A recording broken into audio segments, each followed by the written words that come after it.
Saudara, semua kita tidak pernah asing mendengar kata misi atau bermisi. Dari sejak kita sekolah minggu, kita sudah diperdengarkan kata misi, misi, misi. Tapi mengapa kita masih sulit untuk melakukannya? Saya tidak tahu GKI yang lain itu ibadah MPI-nya sudah berapa tahun. Tapi GKI Bungur ini sudah ini yang ke-23. Jadi selama 23 tahun ini saudara sudah melakukan ibadah misi setiap bulan Agustus sampai September selama 23 tahun ini. Saya nggak tahu selama 23 tahun sudah berapa banyak uang yang GKI Bungur berikan sebarkan ke ladang misi. Tetapi saudara, jangan anggap Tuhan itu sudah puas dengan uang yang kita berikan. Tadi pagi saja dalam ibadah pertama yang hadir mungkin nggak sampai 200 orang. Tapi persembahan misinya bisa 200 juta lebih. Nah, kalau yang ibadah kedua ini kalah yang pertama, malu saudara nanti ya. Ingat itu baik-baik. Target gereja saudara 1,2 M. Kalau nggak salah ya 1,2 miliar. Nah, saya tidak tahu dari minggu pertama Agustus sampai yang minggu kemarin ini berapa. Saya nggak tanya kepada majelis. Tapi ketahui saudara, Papa di surga jauh lebih senang kalau kita terlibat langsung, bukan cuma uang kita. Jangan tersinggung ya, saya bicara ini karena saya orang Tionghoa. Masa nggak percaya model begini, nggak Tionghoa bagaimana? Nah, ini loh masalahnya. Otak kita orang Tionghoa, entah itu dari mana saya nggak pernah tahu. Otak kita orang Tionghoa itu jeleknya begini.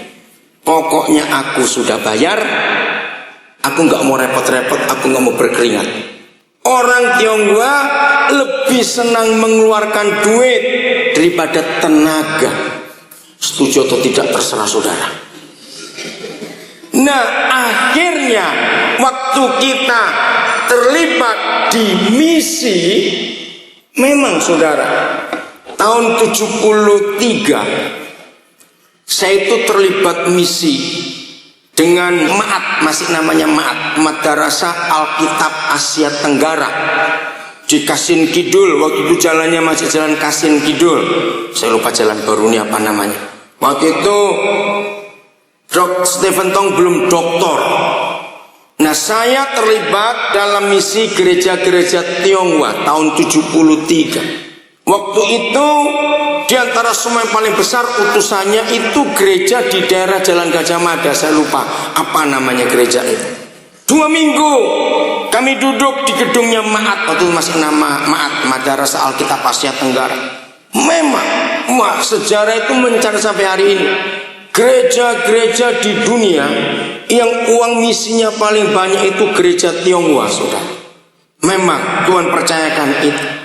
Tapi sedikit sekali orang Tionghoa yang terjun langsung ke ladang misi. Karena kita lebih senang hanya taruh uang saja, suruh orang lain kelola. Nah, hari ini saudara, di tahun yang ke-23 MPI GKI Bungur, Tuhan ingin tidak hanya uang saudara, tetapi tenaga saudara juga. Terus jangan bilang, jadi kami suruh pergi kemana? Kalimantan, Afrika? Enggak. Di Jakarta saja enggak lari-lari. Lalu apa yang harus kita buat? Nah, hari ini kita akan melihat misi secara sudut pandang Tuhan. Bukan melihat misi secara sudut pandang gereja.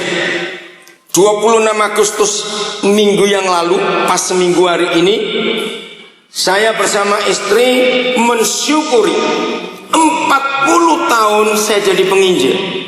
Saya pertama kali mulai menginjil itu 26 Agustus tahun 1972. Jadi 40 tahun ini Nah, selama 40 tahun ini saya berkeliling ke banyak negara, ke daerah Indonesia.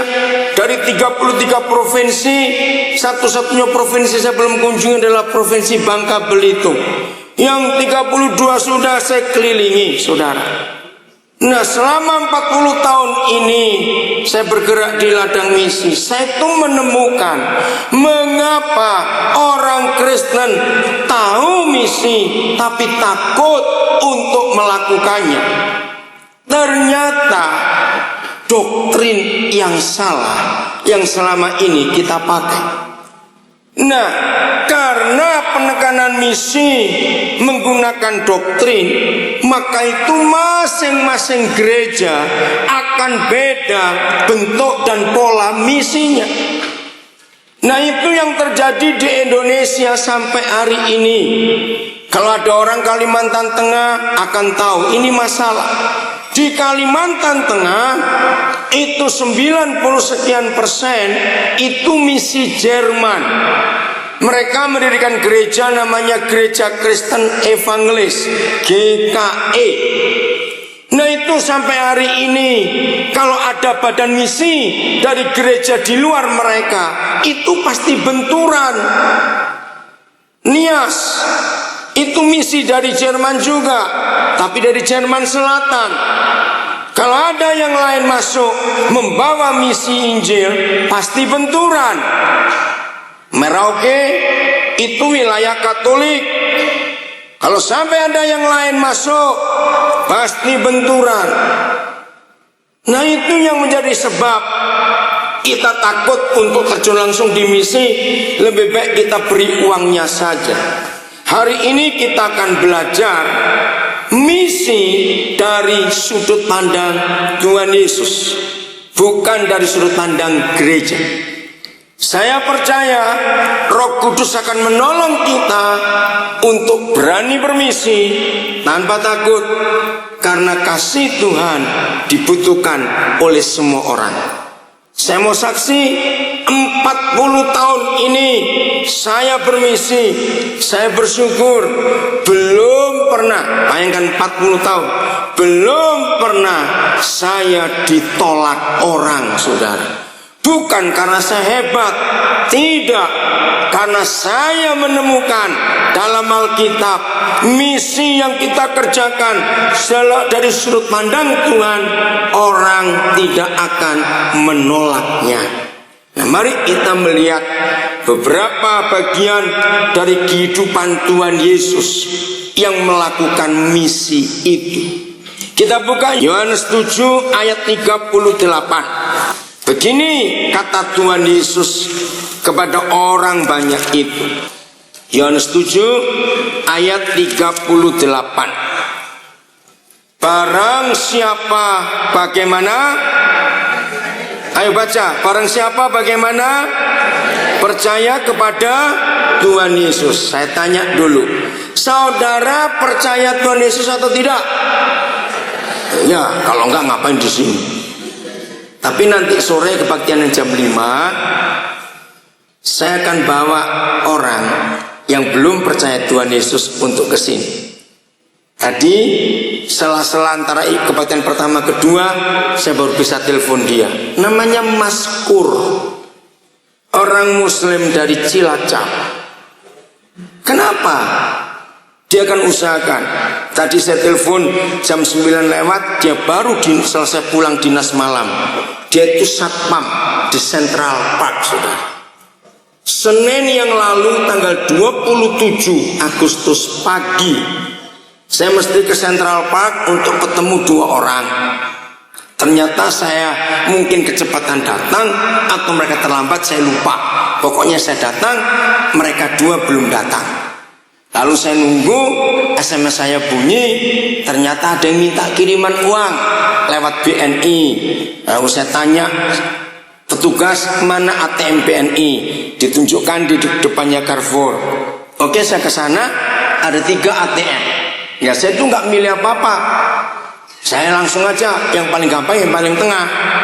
Nah, ketika saya transaksi, cukup banyak yang saya lakukan transaksi, berapa kiriman begitu. Dua satpam ini mundar-mandir di belakang saya. Kan saya rasa nggak enak. Ngapain sih dilihatin satpam? Nah, saya mikir kenapa mereka ini? Akhirnya saya sadar, rupanya mereka tunggu ATM yang saya pakai. Setelah saya lihat ke kiri dan ke kanan, di dua ATM kiri kanan saya itu pecahnya 100 ribuan, yang ATM saya pakai itu pecahnya 50 ribuan. Mungkin dia lagi tunggu itu. Dan akhirnya betul, saya selesaikan transaksi saya mundur. Satpam yang satu maju. Nah, tinggal satu bukan. Ketika saya menoleh, yang satu tidak. Transaksi namanya, saya lihat di dadanya namanya Maskur.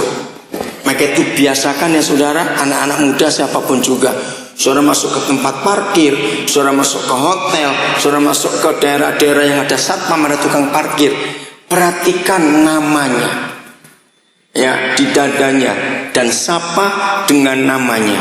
Itu pintu Injil akan terbuka. Ringkat cerita, Roh Kudus memberi saya impresi kepada Maskur ini tadi. Lalu saya tanya, boleh saya ngomong? Saya tanya dulu jam berapa selesai kerja? Ini sudah selesai Pak, kami mau pulang istirahat, nanti malam masuk lagi.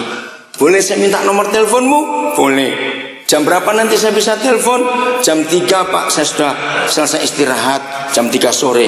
Baik, saya telepon jam 3 sore. Saya bilang gini, kalau kamu sudah bangun, miss call saya atau SMS saya, nanti saya telepon balik. Saudara, saya ngomong tentang kehidupan. Dia terbuka saudara. Lalu saya tanya satu pertanyaan, apakah seumur hidupmu akan jadi satpam terus? Ya tidak Pak. Oke, kalau gitu apa cita-citamu yang belum tercapai? Rasanya nggak mungkin Pak. Kenapa nggak mungkin? Ya uang dari mana? Oke, cita-citamu apa? Ternyata dia tuh ingin sekolah pelayar saudara, ingin kerja di kapal pesiar. Karena ada beberapa temannya yang kerja di pasar, di kapal, kok pasar saudara, di kapal pesiar, nasibnya berubah. Oke, Mas Gur, saya akan biayai kamu. Kamu cari sekolah pelayaran. Dia kaget waktu saya bicara itu. Nah, ini Injil itu masuk. Bapak baru kenal saya. Lalu kenapa Bapak mau menyekolahkan saya? Mas Gur, Isa yang kudus yang ada di kitab sucimu, itu yang saya sembah dan saya percaya. Yang menyuruh saya untuk merubah masa depanmu. Sejak hari Senin itu, tiap hari dia kontak saya. Saya hanya cerita tentang kehidupan. Senin sore saya ketemu seorang dari Singapura namanya Thomas. Dan saya tahu dia memang kerja di kapal asing. Saya sampai kaget. Kenapa Thomas kamu bisa di sini? Wah, ceritanya panjang. Oke. Saya tanya, carikan sekolah pelayaran. Di mana yang baik kamu sekolah? Di Cipete. Oke, carikan informasi buat saya. Saya menyekolahkan satu anak. Besoknya Thomas memberi kabar, sudah terlambat. Yang untuk tahun ini sudah nggak ada lagi pendaftaran. Berarti tahun depan. Saya tanya Thomas, lalu apa yang harus dipersiapkan menunggu setahun ini kalau saya menyekolahkan? Siapkan bahasa Inggrisnya dulu. Saya langsung telepon Mas Gur. Mas Gur, Bapak sudah dapat. Akhirnya dia jadi anak saya. Dia menganggap saya bapaknya betul-betul. Bapak sudah dapat sekolah di Cipete, tapi terlambat. Sekarang kamu harus kursus bahasa Inggris. Saya bimbing dia untuk kursus bahasa Inggrisnya. Saudara, demi Injil, buatlah sesuatu. Nah, saya harap dia tuh bisa datang yang jam 9:30 ini supaya ketemu saudara. Cuma dia baru selesai tugas dari jam 8:30, jadi dia nggak bisa, nanti sore dia mau datang. Saya mau kenalkan kepada saudara, menginjil itu tidak susah. Ingat ya, catat baik-baik. Musuh Injil bukan setan. Musuh Injil itu orang pelit. Catat itu baik-baik. Ayo katakan amin. Saya ulangi ya. Musuh Injil bukan setan, tapi orang pelit. Nah, yang pelit bertobat ya. Itu musuh Injil. Jadi apa kriteria? Apa buktinya? Apa tanda-tandanya orang yang percaya Tuhan Yesus? Saya baca lanjut. Yohanes 7:38. Barang siapa percaya kepadaku, seperti yang dikatakan oleh kitab suci, dari dalam hatinya akan mengalir aliran-aliran air hidup. Inilah satu-satunya ayat dalam Alkitab yang Tuhan Yesus katakan Injil itu apa? Jawabannya, Injil itu air hidup. Saudara, Injil itu air hidup. Saya tanya kepada saudara, walaupun saya tahu jawabannya, saya tetap tanya untuk memperkuat konsep misi kita. Siapa bisa jawab? Antara makanan, pakaian, uang, rumah, mobil, dan macam-macam, dan air, mana yang kebutuhan mutlak seorang manusia? Air. Saudara, hanya Tuhan Yesus, satu-satunya pribadi di seluruh alam semesta ini yang memberitahukan kita bahwa yang percaya kepada Dia, seperti yang dikatakan kitab suci, maka dari dalam hatinya akan keluar aliran-aliran air hidup. Berarti, adakah manusia hidup tidak butuh air? Jawab, ada tidak? Orang mati aja perlu mandi, apalagi orang hidup. Jadi kalau gereja sudah menjadi aliran-aliran air hidup, nggak usah pasang iklan, nggak usah MPI-MPI-an istilah saya. Kemanapun kita pergi, biarlah dari hidup kita aliran-aliran air hidup itu mengalir. Nanti orang datang sendiri. Itulah firman Tuhan. Maka itu, selama kita hidup, bagaimana orang-orang di sekitar kita melihat kita punya air atau tidak? Masalahnya sederhana. Walaupun kita sudah lama jadi Kristen, kenapa nggak ada aliran-aliran air hidup? Dengar ya saudara, cuma ada satu di antara dua. Yang namanya aliran itu mandek, mampet, atau mengalir? Ayo jawab. Mengalir. Oke, pintar semua. Yang mampet namanya got. Nah, kalau hidup kita nggak jadi aliran air, nah itu tadi got. Nah, kalau got walaupun selebar apa, nolai aja enggak, karena mampet. Maka itu dalam konsep misi, jangan lihat yang jauh-jauh. Masalahnya, mengapa kita tidak bisa jadi aliran-aliran air hidup? Karena itu tadi, cuma ada satu di antara dua. Kalau nggak mengalir ya mampet, gitu saja. Kalau mampet itu got. Oke, saya beri contoh begini ya. Siapa pernah cross country, istilah jalan ke kampung-kampung, ke desa-desa? Kok saudara lihat cuaca panas, gersang, pohon hampir tidak ada. Dalam perjalanan itu ternyata saudara dengar suara kericik, kericik, kericik, kericik, kericik. Kalau kericik-kericiknya sebentar, itu artinya orang sedang kencing. Kalau kericik-kericik lama sekali, nggak mungkin orang kencing sepanjang itu. Waduh. Ngerti maksudnya? Nah, saya tanya kepada saudara, kalau saudara di tengah yang panas, tiba-tiba dengar suara gemericik air yang terus bersambung, tertarik nggak untuk ngelihat di mana air itu? Ya atau tidak? Coba jawab. Nah, itulah misi. Dunia ini sedang gersang, sedang kehausan. Hanya pengikut-pengikut Tuhan Yesus yang mendapat kepercayaan. Barang siapa yang percaya kepada Dia, seperti yang dikatakan di kitab suci, maka dari dalam hatinya akan mengalir aliran air hidup. Gak cuma satu aliran, saudara, aliran. Lebih dari satu, bisa 3, bisa 5, bisa 10. Saya tidak tahu. Ayo kita hitung-hitungan saja.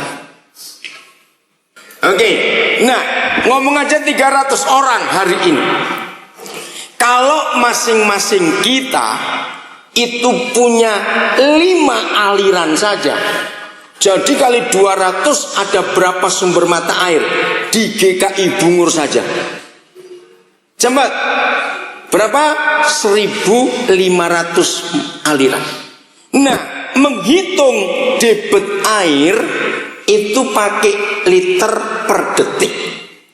Saya tanya kepada saudara, ayo cepat-cepat, yang biasa ngitung duit itu cepat-cepat ya, siapin angka-angka. Kalau enggak pakai kalkulator boleh, tapi biasanya orang-orang Tionghoa itu dari dulu tuh pintar enggak pakai kalkulator. Tahu sekian, woi ayo pencepatannya yang biasa ngitung duit itu. Kalau 300 orang masing-masing punya 5 aliran, berarti ada 1.500 mata air di GKI Bungur saja, belum dari gereja-gereja yang lain di Jakarta dan gereja-gereja lain di kota-kota dan desa-desa yang lain seluruh Indonesia. Yang kita saja, kalau seandainya tiap mata air, tiap aliran itu per detik mengeluarkan 2 liter saja, dalam 1 detik berapa ribu liter? Cepat, 3.000 liter. 1 menit cepat, 3.000 kali 60 berapa ya? 180.000 liter per menit per jam. Lu kok tertawa? Saya suruh hitung kok tertawa. Ayo, 180.000 kali 60. Ayo cepat berapa? Ada nggak angka-angka di situ tuh, Pak? Ayo, yang di 1.040.000. Yo, oke lah. Sehari kalikan 24, cepat. Lo kan itu caranya ngitung bermisi itu begini. Berapa? Sehari 24 jam untuk GKI Bungur saja. Cepat. Berapa tadi? 180.000 kali 60 kali 24. Begitu. Berapa? Saya ingin tahu angkanya. Wah, pasti ini bom baptis angkanya, saudara. Berapa? Sabar ya, sabar. Harus angka yang jelas. Ayo, berapa tadi? Wah, langsung aja. 250 juta. 259 juta. 200.000 liter. Banjir Jakarta, saudara. Saya nggak perlu gubernur lagi dah, memang sudah banjir semua. Bayangkan dalam 1 hari hanya dengan GKI Bungur saja Jakarta akan digelontor 200 sekian puluh juta liter air hidup seminggu, sebulan, hitung sendiri.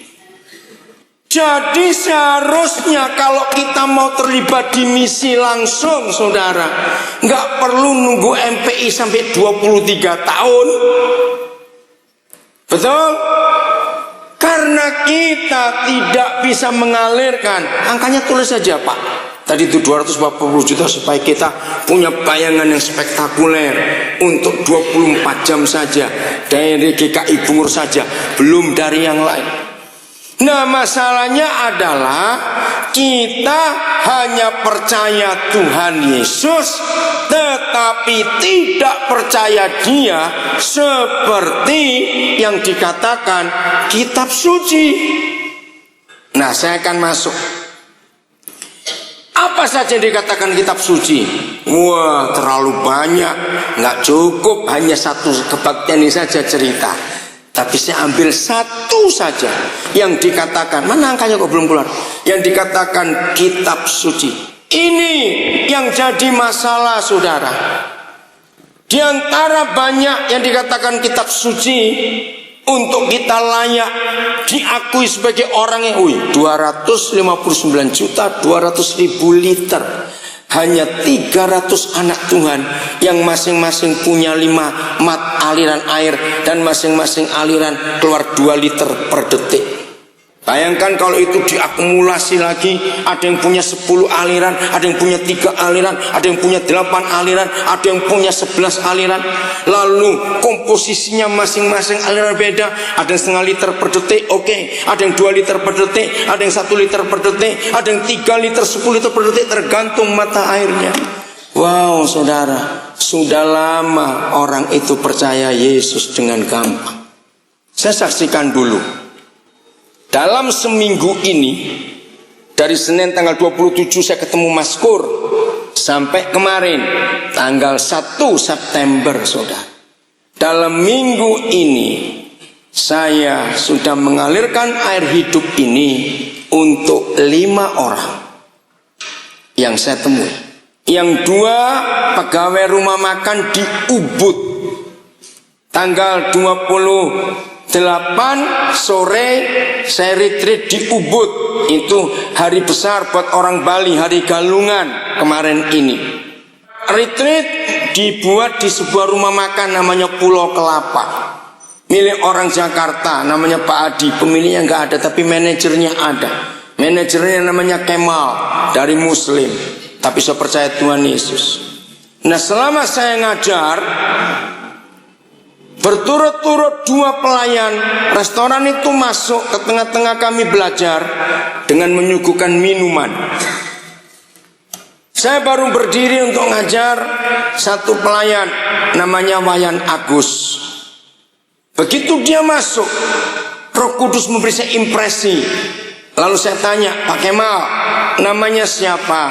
Tolong ya ingatkan saya nanti, saya perlu nomor teleponnya, saya akan follow up, karena Tuhan bicara sesuatu kepada saya. Hampir selesai saya ngajar, masuk pelayan berikut, memberikan minuman lagi kepada peserta. Kembali Roh Kudus beri saya impresi, saudara. Saya tanya, Pak Kemal, yang itu siapa namanya?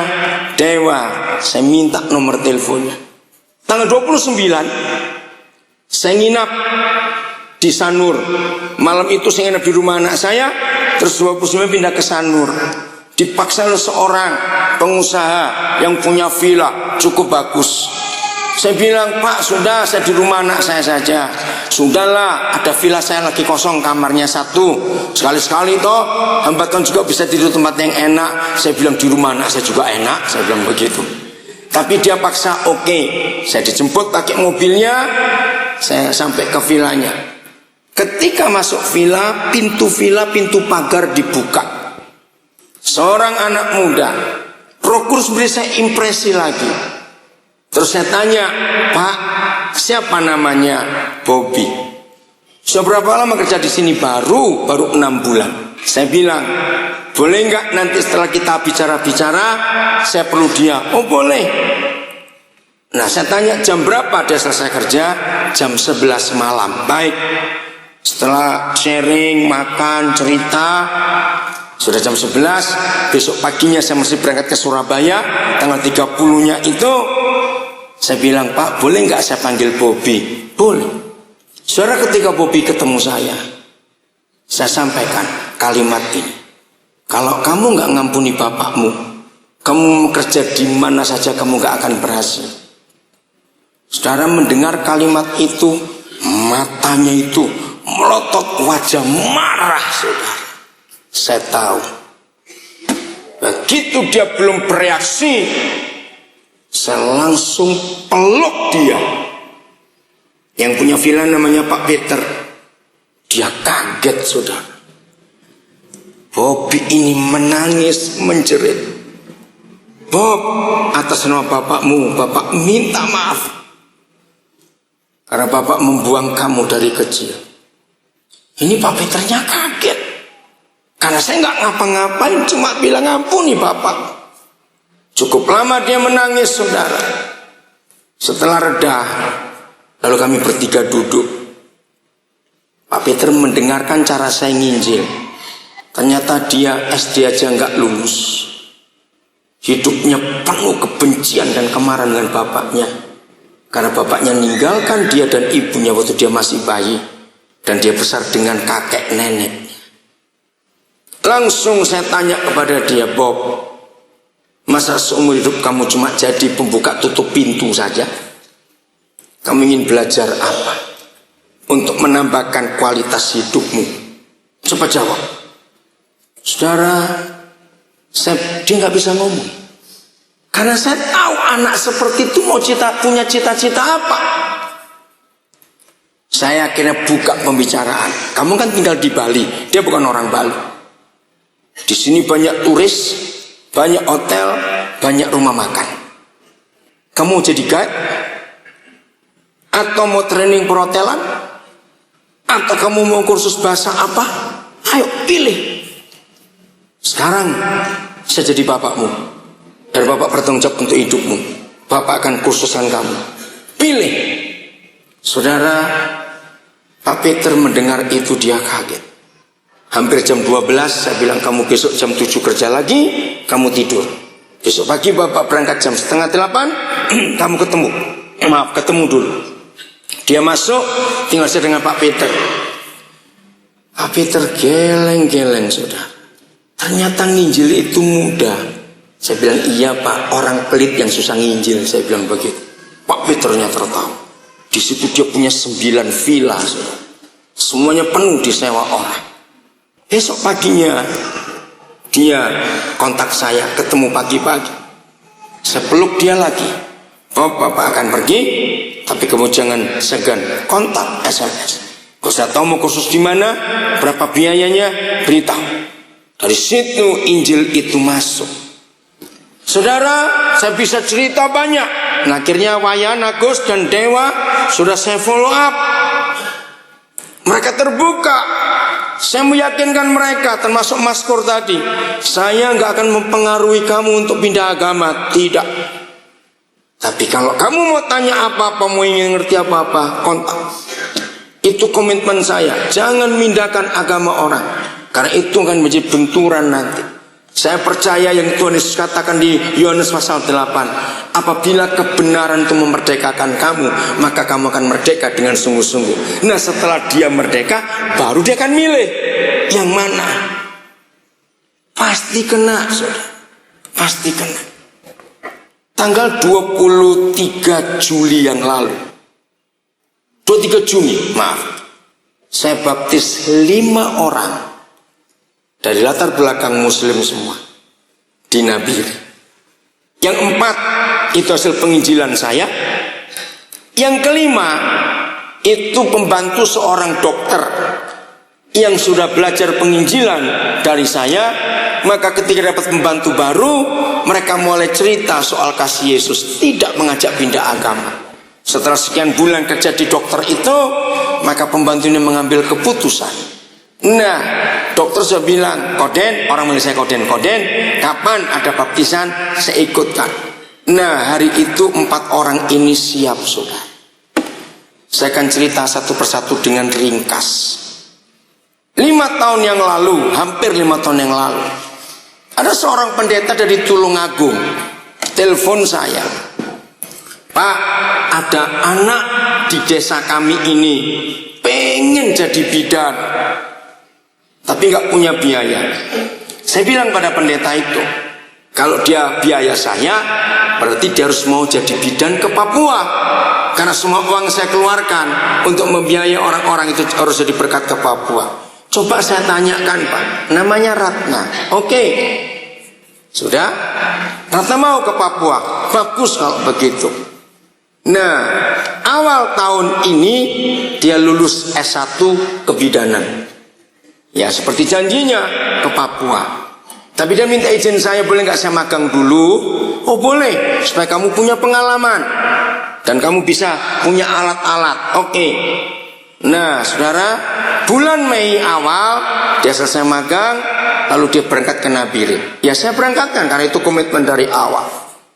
Hari pertama tiba, saya nggak ada di Nabire. Yang di rumah cerita, tapi tahu nggak dia Muslim? Oh, yang bener aja. Harus selesai sholat tadi ini. Saya kaget, saudara. Terus saya telepon, Ratna, kamu ini Muslim? Iya. Ya sudah, mau gimana, saya terlanjur. Jadi 4 tahun lebih saya biaya orang, saya tidak tahu agamanya apa. Memang saya nggak pernah pusing dengan agama. Saudara, sekarang dia sudah kerja di rumah sakit umum. Dia tetap tinggal dengan kami. Nah istri saya juga, kami nggak pernah ngajak ke gereja, tidak. Ngomong Injil juga tidak. Tapi karena tinggal serumah, saudara, melihat cara hidup kami semuanya, garam itu bekerja. Ya, nanti yang kedua saya ngomong, ya, garam ya, nanti ingatkan saya lanjutkan dulu. Nah, akhirnya pada menjelang pertengahan Juni, dia mengaku percaya. Akhirnya dia manggil saya, kami, papi, mami, saya ambil keputusan, saya mau percaya Tuhan Yesus. Beritahu orang tuamu dulu, saya menghormati orang tuamu. Dia telepon orang tuanya menjawab, kamu sudah dewasa, kalau itu pilihanmu kerjakan. Luar biasa, saudara. Nah, ada 3 yang lain saya nggak cerita karena waktu. Yang satu anak jalanan, ditemukan salah seorang anak saya di jalanan kota Jakarta. Saya bawa ke Papua, ambil putusan mau dibaptis. Yang satu anak dari Kudus. Berapa waktu yang lalu saya dapat telepon, ada 3 kakak beradik yang terlantar, orang tuanya ada tapi nggak bisa ngerawat. Saya dengar itu 3 saya bawa semuanya ke Papua. Mereka Muslim 3. Yang 2 nggak mau sekolah. Oke, saya carikan kerjaan. Sampai hari ini masih tinggal dengan kami. Nah, yang satu ini mau sekolah, saya sekolahkan karena kami punya sekolah, jadi gratis sekolahnya itu. Tahun ini dia kelas 3 SMA. Nah, Juni yang lalu dia minta dibaptis. Nggak sulit, sudah. Di mana ada air hidup, orang pasti datang. Katakan amin.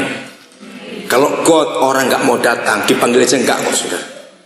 Jadilah air hidup. Percaya kepada Yesus seperti yang dikatakan kitab suci. Nah, penghalangnya cuma satu, catat. Tidak mengampuni. Setelah orang pelit, musuh Injil yang kedua adalah kebencian. Catat itu ya. Ketika kita tidak mau mengampuni, maka Injil itu terhalang. Coba saya tanya kepada saudara, kalau saudara pernah membaca 4 Injil, enggak seluruh Alkitab berurutan 4 Injil saja, Matius, Markus, Lukas, Yohanes, saya tanya, hanya ada 1 pelayanan Tuhan Yesus yang selalu jadi masalah bagi orang-orang Farisi, ahli-ahli Taurat dan imam-imam. Kalau Tuhan Yesus buat apa? Ayo, siapa ingat? Iya, mengampuni dosa orang. Itu selalu ribut. Sampai suatu hari, saudara, saya itu ngomong dalam hati, Tuhan Yesus, kalau sudah tahu setiap kali Tuhan mengampuni dosa orang, itu mbok yao, saya pakai istilah Jawa, jangan ada orang-orang Farisi dan ahli Taurat, tunggulah mereka pergi dulu daripada ribut terus. Itu logika saya. Kira-kira setuju nggak kalau saya ngomong begitu? Ngapain cari ribut? Mengapa tiap kali dia mengampuni dosa orang, ribut yang lain? Saudara perhatikan baik-baik, Alkitab itu menulisnya teliti. Mengampuni dosa orang, bukan mengampuni orang yang berdosa. Beda. Mengampuni orang yang berdosa, kalau orang itu menyakiti kita, itu wajib kita ampuni. Karena Matius 6, 14, 15, catatnya ayatnya. Ayo yang gak hafal catat, jangan pura-pura hafal, nanti lupa semua itu. Saya ulangi lagi. Matius 6, 14 dan 15 itu berbunyi, apabila kamu mengampuni orang yang bersalah kepada kamu, maka Bapamu yang di surga akan mengampuni kamu. Tetapi jikalau kamu tidak mengampuni orang, Bapamu juga tidak akan mengampuni kesalahan. Nah, saya tanya kepada saudara, kalau Bapa di surga tidak bisa mengampuni kita, berarti status kita walaupun Kristen, majelis, pendeta, apa statusnya? Kalau kita tidak bisa diampuni oleh Bapa di surga, cepat, orang berdosa. Walaupun majelis, pendeta, aktivis gereja sekalipun, kalau status kita orang berdosa, berarti kita tetap masuk neraka. Nah, ini orang yang berdosa, yang bersalah kepada kita. Yohanes 20 ayat 23. Lihat, beda saudara, beda. Yohanes 20 ayat 23. Jikalau kamu mengampuni dosa orang, bukan orang yang berdosa kepada kita. Jikalau kamu mengampuni dosa orang, dosanya diapakan? Diampuni. Dan jikalau kamu menyatakan dosa orang tetap ada, dosanya tetap ada. Maaf, saya bicara doktrin sekarang. Satu-satunya gereja di dunia yang menggunakan Yohanes 20 ayat 23 secara implisit, secara jelas dan tegas, itu gereja Katolik. Dari 7 sakramen gereja Katolik, satu namanya sakramen pengakuan dosa. Orang Katolik akan merasa bebas, merasa lega, merasa plong kalau sudah mengaku dosa di hadapan pastor. Yang latar belakang Katolik pasti ngertiin. Nah, mengapa gereja Katolik ada sakramen pengakuan dosa? Karena ayat ini. Tapi di dalam ayat ini tidak dijelaskan hanya orang Kristen tertentu yang punya jabatan tertentu, yang punya otoritas untuk mengampuni dosa orang. Tidak. Ayat 22 saya mau tunjukkan siapa yang punya otoritas ini. Ayat 22. Dan sesudah berkata demikian, Yesus mengembusi mereka dan berkata, terimalah Roh Kudus. Jikalau, nah saya lanjutkan. Jadi siapa saja asal dia sudah bertobat dari semua dosa kesalahannya, lalu Roh Kudus diam di dalam hatinya, Efesus 1:13, yang terima Roh Kudus karena Injil, maka saudara dan saya yang sudah menerima Roh Kudus, Efesus 1:13 ya. Nah, barang siapa yang sudah menerima Roh Kudus, oke saya baca Efesus 1:13, di dalam Dia kamu juga, karena kamu telah mendengar firman kebenaran, yaitu Injil keselamatanmu, di dalam Dia juga ketika kamu bagaimana? Percaya, diapakan? Stempel, dimeteraikan dengan Roh Kudus yang dijanjikannya itu. Jadi semua kita yang sudah percaya kepada Tuhan Yesus sudah terima meterai Roh Kudus. Dan kalau kita sudah terima meterai Roh Kudus, maka kita punya otoritas untuk mengampuni dosa orang. Enggak cuma pastor saja, saudara. Apa bentuk mengampuni dosa orang? Ini yang kita harus lakukan. Maka itu musuh kedua setelah orang pelit itu musuh Injil yang pertama, maka musuh kedua Injil adalah tidak mau mengampuni. Jadi kalau kita masih punya musuh, kita nggak bisa jadi penginjil. Kita akan tertuduh dengan Injil kasih karunia yang isinya pengampunan itu tadi. Jadi saudara, dalam hidup ini perlu sekali. Nah, untuk merayakan mensyukuri 40 tahun pelayanan saya, salah seorang anak, dia itu tadinya kerjanya di Pulau Gadung, cuma dia memang SMA lulus. Saudara, tahun 91 dia ketemu saya tanpa sengaja. Nah, dia sudah dengar tentang saya, bahwa saya ini suka nyekolahkan orang jadi guru. Tahu dia dekati saya. Dia pertama manggil saya Om, saya mau jadi guru. Oh baik. Dari siapa kamu tahu? Kalau Om suka nyekolahkan guru, dari teman saya yang sudah saya sekolahkan. Oke. Akhirnya dia masuk UKI, saudara. Tahun 92 dia masuk UKI. 96 dia lulus. 97 saya bawa ke Papua. untuk dia jadi guru kepala SMP. Ya 2001, maaf 2001. Hidupnya berubah. Waktu menikah saya nikahkan dia, sekarang sudah punya anak 2. Dari nabire kepala SMP selama hampir 8 tahun, saudara, 6 tahun, ada satu sekolah terbaik di Surabaya, namanya Sekolah Anugerah Pekerti. Tiba-tiba pemilik sekolah itu menghubungi saya untuk minta anak ini jadi kepala SMP terbaik di Surabaya. Sebagai orang Papua, saya bangga ada sekolah terbaik di Surabaya minta gurunya dari Papua, kan keren. Nah, dia sudah jadi guru kepala sekolah SMP 3 tahun ini. Sekolah itu berubah di tangan dia. Waktu dia jadi kepala sekolah SMP kami, menjadi SMP teladan bertahun-tahun untuk Papua, bukan cuma untuk Kabupaten Nabire. Nah, ketika dia tahu saya mensyukuri 40 tahun pelayanan, dia nulis kata ini. Nah, saya mau bacakan nanti bagaimana dia melihat saya. Untuk mengampuni orang itu begitu gampang. Kasih akan terhalang kalau kebencian ada dalam hidup kita. Betul tidak? Menginjil tanpa kasih itu munafik. Maka itu kasih ini penting, saudara. Ampuni orang, ampuni. Sesalah apa orang itu, ampuni. Ditipu, ampuni. Banyak orang yang tanya kepada saya, Pak Daniel, apa nggak takut ditipu orang? Kenapa Pak Daniel begitu gampang untuk percaya orang? Kalau ada orang tanya begitu kepada saya tanya balik pada orang itu, kamu selama hidup pernah nipu orang atau tidak?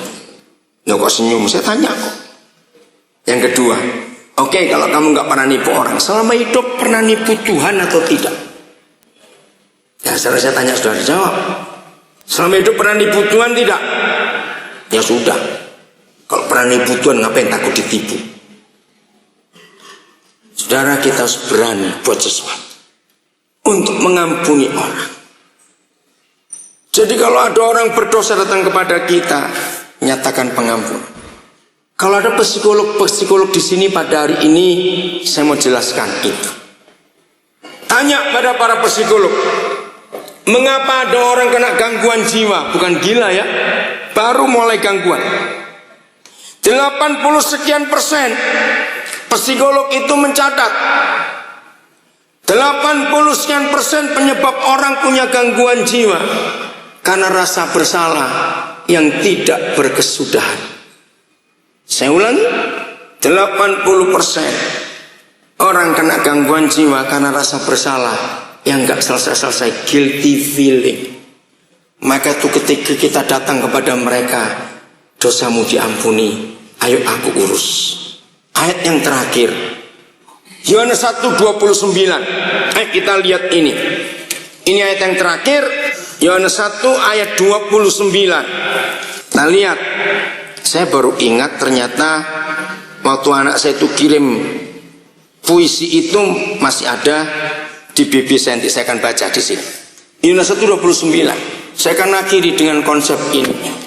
Roh Kudus, tolong kami supaya kami betul-betul bisa menggunakan otoritas kerajaan surga untuk mengampuni dosa orang. Kami nggak ingin hanya menyatakan dosa orang tetap ada. Kami mau jadi pengampun-pengampun supaya Injil sampai kemana-mana dalam nama Yesus. Saudara, kita akan lihat ayat ini.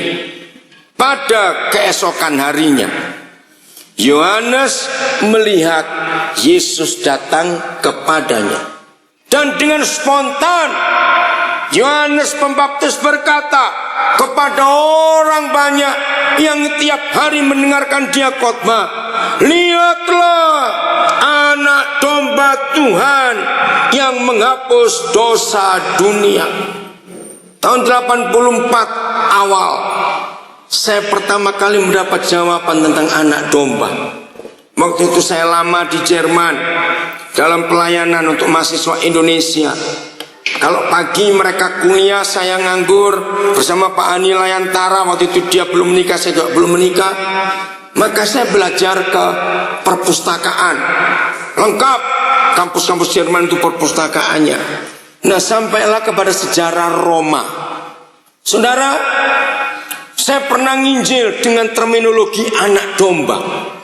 Karena sepanjang perjanjian baru, anak domba. Dan hukum Musa mengatakan anak domba itu pengganti. Nah, yang buat saya nggak berani ngomong lagi anak domba, suatu kali tahun 7 bulan akhir yang lalu saya nginjil ada anak domba. Orang itu spontan, oh enak pak, itu di sate kambing muda. Ya ampun, sejak itu saya nggak berani ngomong anak domba lagi. Maaf ya saudara, sampai hari ini banyak juga pendeta dan teolog, apalagi orang Kristen, yang belum ngerti konsep anak domba ini. Nah, saya cari dalam sejarah kerajaan Roma yang zaman Yesus hidup, mengapa Yohanes Pembaptis memperkenalkan Tuhan Yesus dengan konsep anak domba? Ternyata itu terminologi di zaman itu. Saudara, perhatikan, hukum seluruh dunia itu menyatakan terdakwa sesalah apa dan sejahat apa, kalau tertangkap dan diadili, maka tetap harus didampingi siapa? Nah, jawab, didampingi siapa? Pembela. Jadi zaman itu kalau ada terdakwa tertangkap dan mau diadili, maka anggota keluarga akan saling ngomong, siapa anak dombamu, siapa anak dombamu. Kerajaan Roma adalah satu-satunya pemerintahan yang sangat sadis kalau menghukum penjahat, saudara. Dengarkan ya, saya akan uraikan. Di mana sadisnya? Dihukum mati dengan cara salib. Malaysia, Singapura masih pakai hukum gantung. Sebagian wilayah-wilayah Pakistan, Afghanistan pakai hukum gantung. Indonesia pakai hukum tembak. Amerika pakai suntikan maut. Nah, maaf, saya cuma ngomong, itu enak semuanya, langsung mati. Hukuman salib itu menakutkan karena matinya pelan-pelan. Jangan tersinggung ya, saya cuma ngomong, maaf ya, ini supaya lebih mudah mengertinya. Orang gemuk kalau disalib itu matinya paling cepat, saudara. Maaf, dengarkan kenapa, dengarkan. Siapa masih ingat waktu penyaliban Tuhan Yesus sudah jam 3 sore, lalu para tentara Romawi memeriksa hukuman itu. Ada 2 yang belum mati, yang di kiri kanan Tuhan Yesus belum mati. Nah, satu-satunya cara untuk percepat mati, mereka ngapain penjahat itu? Diremukkan apanya? Lutut. Nah, ini dia. Mati disalib itu ngeri. Jantung dan paru-paru pecah, saudara, kegencet tulang dada. Maka itu kalau mereka ingin cepat, para tentara ingin cepat menjadi itu mati, remukkan lututnya sehingga mereka nggak bisa menahan berat badannya. Kalau lututnya masih kuat, kalau lututnya diremukkan langsung melorot, saudara. Maka yang gemuk cepat mati ya itu tadi. Maaf, lagi sekali maaf. Matinya mengerikan, saudara. Nah, yang lebih hebat lagi, hukum Roma itu begini.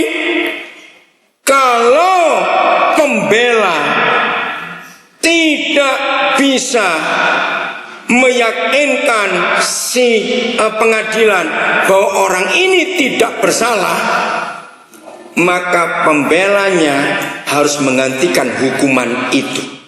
Ingat waktu Tuhan Yesus diadili, Pilatus menawarkan siapa kepada rakyat? Cepat jawab, menawarkan siapa Pilatus kepada rakyat? Barabas. Barabas itu siapa? Penjahat. Jadi dalam hukum Roma ada substitut, ada pengganti. Maka itu yang disebut anak domba itulah para pengacara. Bayarannya mahal, saudara. Bisa 1 rumah atau 2 rumah, tergantung kasusnya. Kenapa harus rumah? Karena kalau dia mati menggantikan si terdakwa, lalu istri anaknya hidup dari mana? Maka itu zaman itu tidak bisa sembarang orang jadi anak domba, jadi pengacara. Berat sekali. Maka itu kalau ada terdakwa, lalu keluarga tanya, siapa anak dombamu, siapa anak dombamu? Sulit cari anak domba pada zaman itu.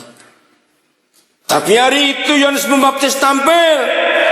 Lihatlah, inilah pengacara gratis buat kamu orang-orang miskin. Dalam penginjilan saya menggunakan hukum anak domba ini. Maka itu kalau saya nolong orang mau menyatakan Yesus, saya nggak cuma ngomong, saya akan biaya hidup mereka, saya akan atas.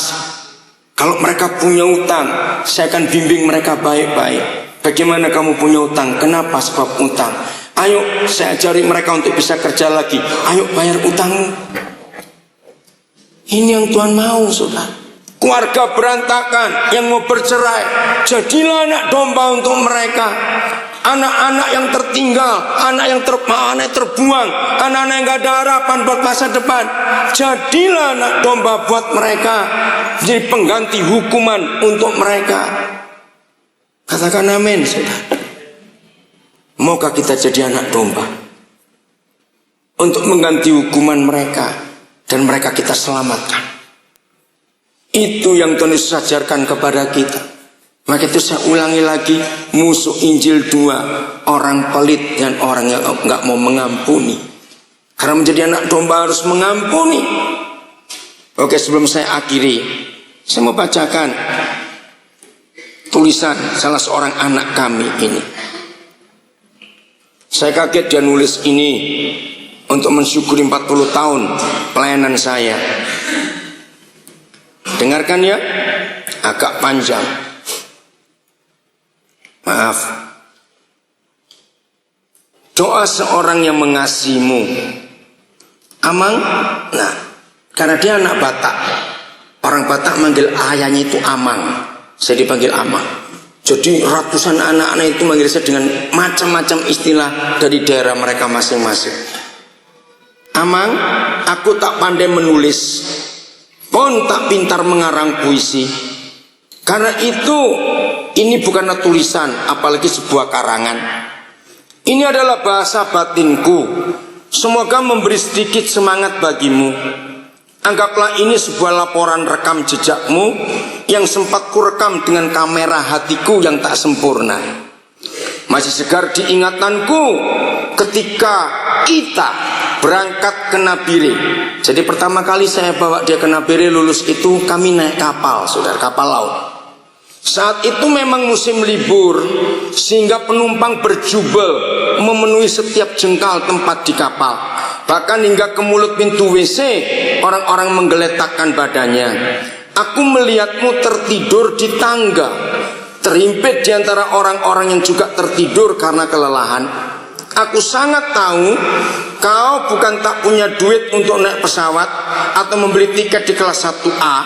Engkau sedang mengajar bahwa nilai manusia bukanlah ditentukan oleh pakaian yang dikenakan atau kendaraan yang dipakai, tetapi nilai manusia ditentukan oleh motivasi dan tujuan yang diembannya.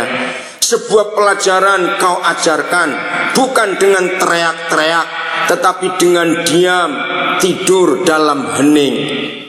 Mulai dari riuhnya ritme kehidupan megapolitan, gemerlap dan kilaunya tebaran lampu malam di kota-kota hipermodern, hingga heningnya irama hidup desa-desa terpencil di pedalaman Papua, engkau telah menapaki jalan berbatu dalam segala kondisi. Bagimu gelapnya malam bukan rintangan, ganasnya sungai memberamu bukan halangan, birunya samudera raya dan lebarnya jarak ruang bukan hambatan. Asal kau bisa berbagi hidup, memberi diri, berbagi kasih, dan cerita duka dari ratusan jiwa yang menantikan penerimaan, pengakuan, dan penghargaan tulus. didorong oleh sebuah hasrat yang menggelora, dimotivasi oleh sebuah passion yang berkobar dan membara dalam dada, demi menuntaskan rindu dendam tulusmu yang mendidih untuk meneruskan perintah agung dari Bapa.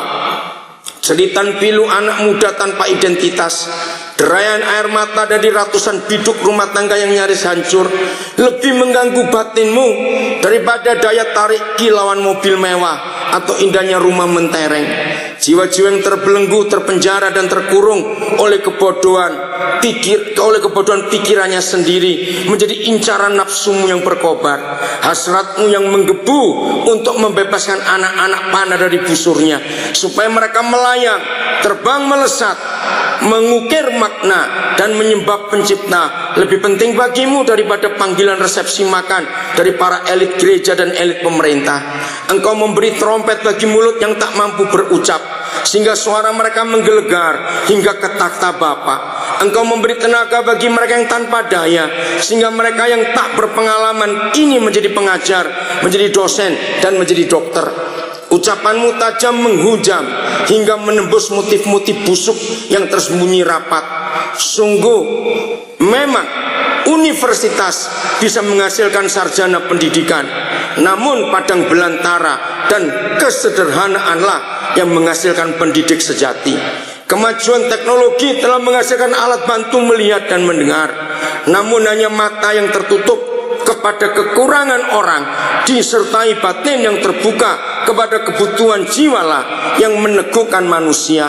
Itulah engkau semaikan dan hidupi. Seakan engkau berpacu dengan waktu, kadang berlari, kadang berjalan tanpa kenal lelah, melupakan dirimu dengan tulus ikhlas. Engkau sibuk memetik jiwa-jiwa yang tergeletak di sepanjang perjalananmu. Ada yang dari terminal, ada yang dari panti asuhan, ada yang dari penjara. Sebagian besar merupakan pribadi-pribadi yang tak diperhitungkan dunia ini. Bukan hanya itu, engkau tahu sebagian besar dari mereka memang tidak bisa dipercaya, namun engkau mempercayai mereka. Ditipu bukan hinaan bagimu, ditinggalkan bukan sembilu bagimu. Engkau ngotot mempercayai mereka. Engkau tidak peduli siapa yang diuntungkan atau nama siapa yang menjadi besar, sebab engkau telah yakin nama Tuhan tetap jaya dari kekal hingga kekal. Sang waktu berjalan terus, baktimu merambat dengan pasti bagai cahaya menembus kabut, pelan namun pasti. Legasimu mereka bagai sang fajar. Teladan hidupmu telah mewarnai lintas generasi, sebuah warna kedamaian dan kebahagiaan batin. Ibarat Raja Wali yang mengendarai badai, terbanglah amangku, biarkan badai dan puting beliung kehidupan ini menempamu, membawamu naik lebih tinggi lagi, jangkaulah lebih banyak lagi, tantanglah segala batas kemustahilan, sebab Bapa tetap ada. Ibarat seorang pemanah terlatih, bidikkanlah anak panah itu, biarkan mereka melesat tajam, menembus tembok-tembok tembaga yang berdiri kokoh, biarkan mereka tertancap kokoh di bumi persada, bahkan hingga ke mancanegara, bagai sebuah pensil yang terus menulis hingga menjadi semakin pendek. Teruslah menulis, tulislah syair yang indah, tulislah karya yang megah, bukan di atas kertas yang bisa robek, namun di atas loh batu yang tak akan lekang oleh zaman, yang tak redup oleh waktu, tetapi di dalam batin dari jiwa-jiwa penampung limpahan anugerah dari yang Maha Pengasih. Bagai sungai yang mengalir, teruslah mengalir, membasahi jiwa yang kerontang, memberi kesejukan hati yang panas, memberi kehidupan bagi jiwa-jiwa yang berdiri tanpa tujuan. Selamat mengenang perjalanan 40 tahun mengabdi kepada Tuhan Yesus. Selamat berbahagia amangku, mentorku. Tuhan menyertaimu. Salam hangat seorang dari ratusan anakmu, Teris Banjarnahor dan keluarga. Waktu dia kirim ini, saya baca, saya menangis. Saya nggak ngerti kalau dia ngikuti hidup, cara hidup saya seperti itu. Maka itu, sebelum suatu hari nanti kita harus meninggalkan dunia ini karena waktu kita selesai. Apa yang kita tinggalkan? Mau mengampuni orang? Mau mengampuni musuh? Ya kalau tidak masuk neraka gitu saja sudah. Ayo ampuni. Nyatakan air hidup itu kepada banyak orang di sekitar kita. supaya dunia mengenal siapa Yesus dalam hidup.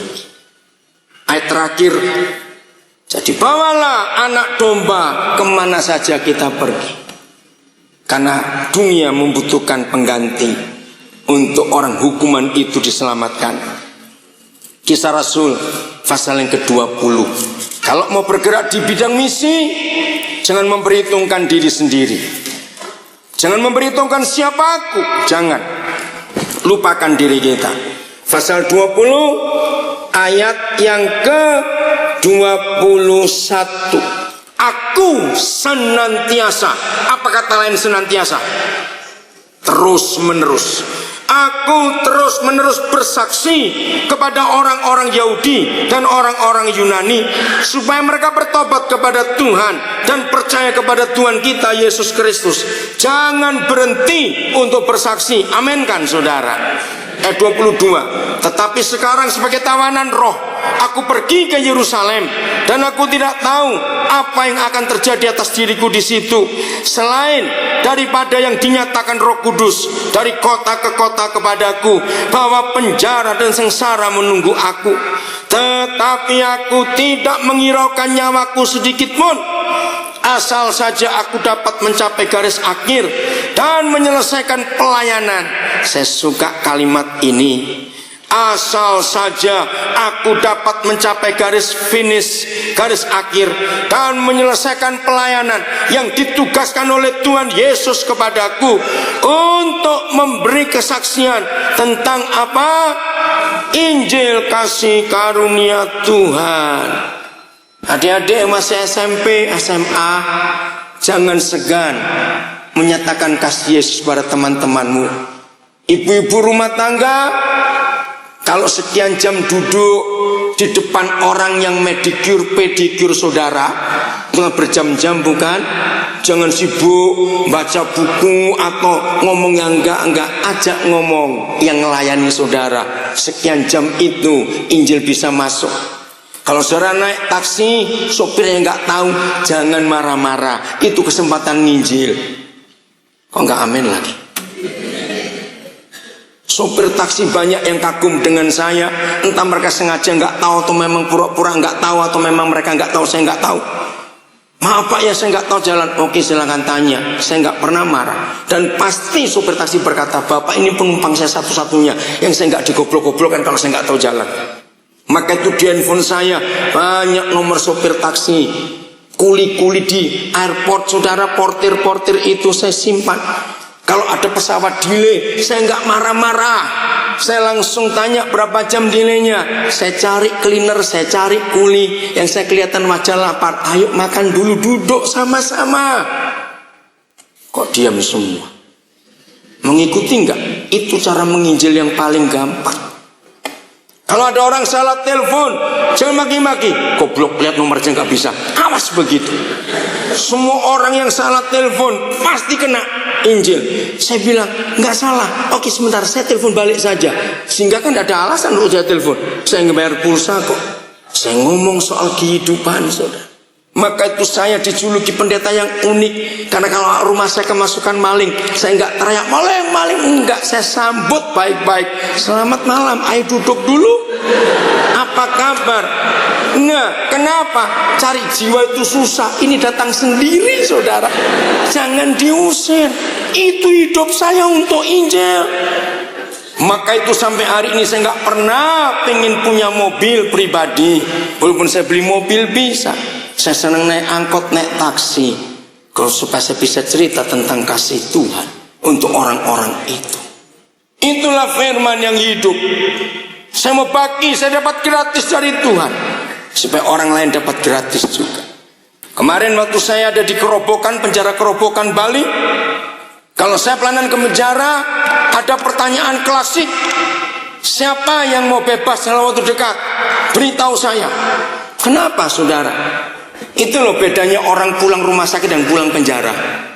Tahu nggak bedanya? Kalau pulang rumah sakit disambut karena mau mati nggak jadi. Kalau pulang penjara yang mau nyambut siapa? Keluarga pasti malu.